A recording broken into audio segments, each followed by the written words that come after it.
office. We don't know. Many thanks to you, Adebayo Amadu.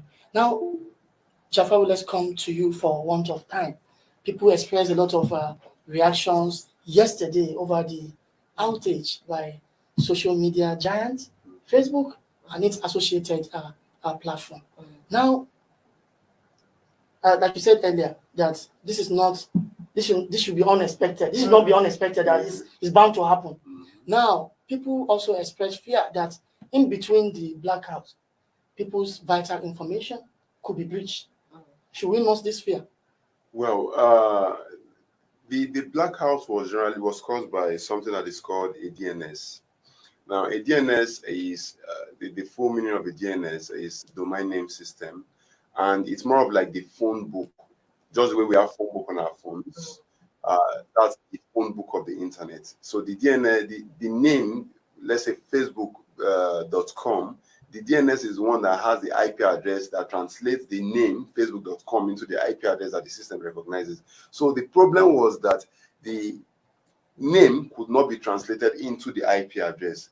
So if the name can't be translated into the IP address, so the system would not know which server is actually responsible for providing you feed as regards the Facebook generally websites and other related platforms. So with that, I don't really think that we should fear for breach. There have been statements, and security experts have said that okay, it's a DNS issue. Though the DNS issue would have come from three different dimensions. It would have been maybe someone in Facebook mistakenly carried out a misconfiguration, or there was an update within Facebook.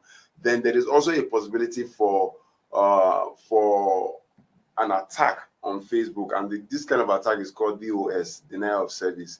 And the reason why some persons suspected that it may be an attack is because there is a SNES hearing regarding how Facebook has been used to carry out fake news and hate speech, and that Facebook is aware of this algorithm that its platform using encouraging fake news and the likes. And the person that is accusing Facebook or was a former employee of Facebook, and she's supposed to she has a hearing with the US Senate committee. So because of the accusation, it can be assumed that some persons who are aware of who key into evidence would take the law into their hands and decide, okay, you know what, I think it's because these guys think they are big and they cannot be brought down. So let's carry out a denial of service attack. So that is a dimension to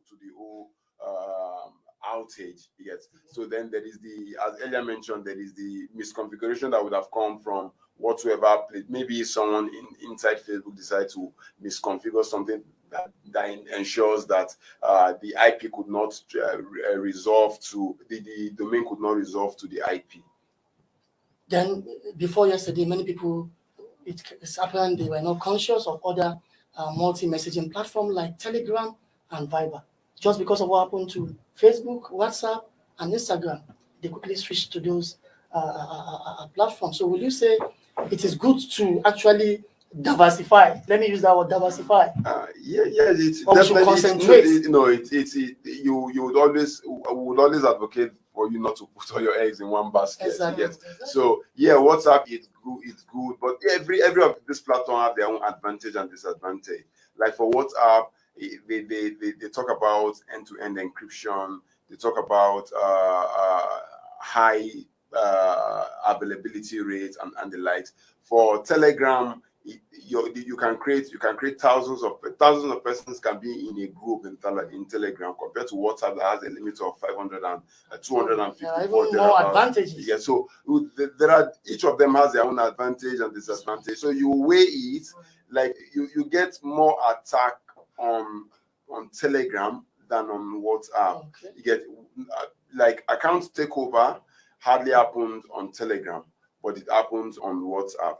Now for Telegram, they have what's called robots that runs on Telegram, and they can begin to post all sorts of things. All of they automatically join themselves into different groups that are available and begin to post some things that are not necessary. So it will not require you to go beyond just having a Telegram account to you having a security application or a security boot or a security robot that begins to filter all those malware and all those robot users that are on Telegram. So you have to weigh both options and look at the one that actually befits what you're doing. If not, if you can get that, and if you think that one has more competitive advantage over the other from your own perspective, you go for it. But it's personally, it's just good that you have both of them, so that those that if you can't reach those that are on WhatsApp, you can reach those that are on Telegram.